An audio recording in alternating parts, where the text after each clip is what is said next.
सूर्य पूजा का महात्म्य। ब्रह्मा जी बोले, मधुसूदन, जो मनुष्य भक्तिपूर्वक सूर्य देव का मंदिर बनवाता है वह अपनी 7 पीढ़ियों को दिव्य सूर्य लोक प्राप्त करा देता है। सूर्य देव के मंदिर में जितने वर्ष पर्यंत भगवान सूर्य की पूजा होती है उतनी 1000 वर्षों तक वह सूर्य लोक में आनंद प्राप्त करता है। जिसके घर में अर्घ, पुष्प, चंदन, नैवेद्य आदि के द्वारा भगवान सूर्य की विधि पूर्वक आराधना होती है, वह चाहे सकाम हो या निष्काम, वह सूर्य की साम्यता प्राप्त कर लेता है। भगवान सूर्य में अपने मन को लगाकर जो व्यक्ति अत्यंत सुगंधित मनोहारी पुष्प, विजय तथा अमृत आदि नामक धूप, अत्यधिक सुगंधित कर्पूर आदि के विलेपन का लेप, दीपदान, नैवेद्य आदि उपहार भगवान सूर्य नारायण को प्रतिदिन अर्पण करता है, वह अपनी अभीष्ट इच्छा प्राप्त कर लेता है। यज्ञाधिपति भगवान भास्कर यज्ञों से भी प्रसन्न होते हैं, किंतु धनवान तथा लोक संचयी मनुष्य ही बहुत से संसाधनों और नाना प्रकार के संभारों से युक्त एवं विस्तृत अश्वमेध तथा राजसूय आदि यज्ञ संपन्न कर पाते हैं। इसलिए यदि मनुष्य भगवान सूर्य की भक्ति भाव से दूर्वा अंकुरों से भी पूजा करते हैं तो सूर्यदेव उन्हें इन सभी यज्ञों के करने से प्राप्त होने वाले अति दुर्लभ फल को प्रदान कर देते हैं। सूर्य देव को अर्पित करने योग्य पुष्प, भोज्य पदार्थ, नैवेद्य, धूप, गंध और शरीर में लगाने वाला अनुलेप्य पदार्थ, भूषण और लाल वस्त्र, जो भी उपहार तथा भक्ष्य फल हैं, वह सब सूर्य देव के अनुरूप होना चाहिए। उन आदि देव यज्ञ पुरुष की आप यथाशक्ति आराधना करें। भगवान सूर्य के मंदिर में जो चित्रभानु भगवान दिवाकर को तीर्थ के पवित्र जल, गंध, मधु, घृत और दूध से स्नान कराता है, वह स्वर्ग लोक के समान मधुर दूध दही से संपन्न हो जाता है अथवा शाश्वत शांति को प्राप्त कर लेता है। अनेक विधेय वंशीय जनक नाम से प्रख्यात राजा और है वंशी नृपति गण भगवान सूर्य की आराधना से अमरत्व को प्राप्त हो गए हैं। इसलिए आप भी विधि पूर्वक उपासना से भगवान भास्कर को संतुष्ट करें। इससे प्रसन्न हुए भगवान सूर्य शांति प्रदान करते हैं। विष्णु ने पूछा, ब्रह्मन, भगवान सूर्य उपवास से कैसे संतुष्ट होते हैं? उपवास करने वाले भक्त के द्वारा इनकी आराधना किस प्रकार की जाए, इसे आप बताएं।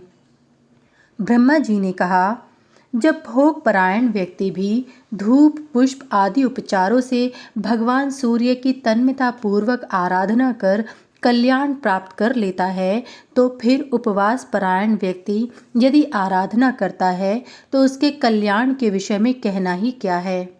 पापों से दूर रहना, सद्गुणों का आचरण करना और संपूर्ण भोगों से वितरित रहना उपवास कहलाता है। जो उपवास परायण पुरुष भक्ति भाव से 1 रात, 2 रात अथवा 3 रात भगवान सूर्य का ध्यान करता है, उनके नाम का जप करता है और उनके उद्देश्य से ही संपूर्ण कार्य करता है तथा उन्हीं में अपना मन लगाए हुए है, ऐसा अनासक्त पुरुष भगवान सूर्य की पूजा कर उस पर ब्रह्म को प्राप्त कर लेता है। जो मनुष्य किसी कामनावश अपने मन को भगवान सूर्य में लगाकर ध्यान पूर्वक उनकी उपासना करता है, वह वृषध्वज भगवान सूर्य के प्रसन्न होने पर उस उद्देश्य को प्राप्त कर लेता है। विष्णु ने पूछा, विभो, ब्राह्मण, क्षत्रिय, वैश्य, शूद्र तथा स्त्री आदि सभी सांसारिक पंख में फंसे हुए हैं, उन्हें सुगति कैसे प्राप्त होगी? ब्रह्मा जी ने कहा, मनुष्य निष्कपट भाव से तिमिर हर भगवान भास्कर की आराधना करके सद्गति प्राप्त कर सकता है। जो व्यक्ति विश्व में आसक्त है तथा भगवान सूर्य में मन नहीं लगाता, ऐसा पाप कर्म करने वाला मनुष्य सद्गति कैसे प्राप्त कर सकेगा? संसार के दुख से पीड़ित व्यक्ति सद्गति प्राप्त करना चाहता है तो उस लोक पूज्य सर्वेश्वर भगवान ग्रहाधिपति सूर्य की पुष्प, सुगंधित धूप, अगरु, चंदन, वस्त्र, आभूषण तथा भक्ष्य, नैवेद्य आदि उपचारों से उपवास परायण होकर आराधना करें। यदि संसार में विरक्त होकर सद्गति प्राप्त करने की अभिलाषा हो तो काल के स्वामी सूर्य देव की आराधना करें। यदि उनकी आराधना के लिए पुष्प नहीं है तो शुभ वृक्षों के कोमल पल्लवों और एवं दूर्वांकरों से भी पूजा की जा सकती है। अपनी सामर्थ्य के अनुसार पुष्प, पत्र, जल तथा धूप से भक्ति भाव पूर्वक भगवान भास्कर की पूजा कर वह अतुलनीय संतुष्टि प्राप्त कर सकता है। सूर्य देव के लिए विधिवत एक बार भी किया गया प्रणाम 10 अश्वमेध यज्ञ के बराबर होता है। 10 अश्वमेध यज्ञ को करने वाला मनुष्य बार बार जन्म लेता है, किंतु सूर्य देव को प्रणाम करने वाला पुनः संसार में जन्म नहीं लेता। इस प्रकार भक्ति पूर्वक जिसके द्वारा विधि विधान से भगवान सूर्य की उपासना की जाती है वह उत्तम गति प्राप्त करता है। उन्हीं की आराधना करके मैंने संसार पूज्य इस ब्रह्मत्व को प्राप्त किया है। आपने भी पहले उन्हीं सूर्य देव से अपनी अभीष्ट इच्छाओं को प्राप्त किया। भगवान शंकर भी उन्हीं की आराधना से ब्रह्म हत्या से मुक्त हुए।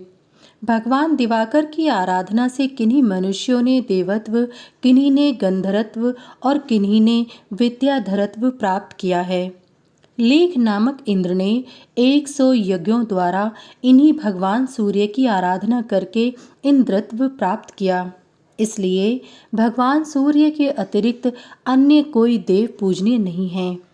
ब्रह्मचारी को अन्य देवों की अपेक्षा अपने श्रेष्ठ गुरु भगवान भास्कर की ही आराधना करनी चाहिए, क्योंकि वे यज्ञ पुरुष विवस्वान भगवान सूर्य सर्वदा पूज्य हैं। स्त्रियों के लिए पति के अतिरिक्त विभावसु भगवान सूर्य देव ही पूज्य हैं। गृहस्थ पति के लिए भी गोपति अंशुमान ही पूजने योग्य हैं। वैश्यों को भी तमोनाशक सूर्य देव की पूजा करनी चाहिए। सन्यासियों के लिए भी सदैव विभावसु ही ध्यान करने योग्य हैं। इस प्रकार सभी वर्णों तथा सभी आश्रमों के लिए चित्रभानु भगवान सूर्य नारायण ही उपास्य हैं। उनकी आराधना से सद्गति प्राप्त हो जाती है।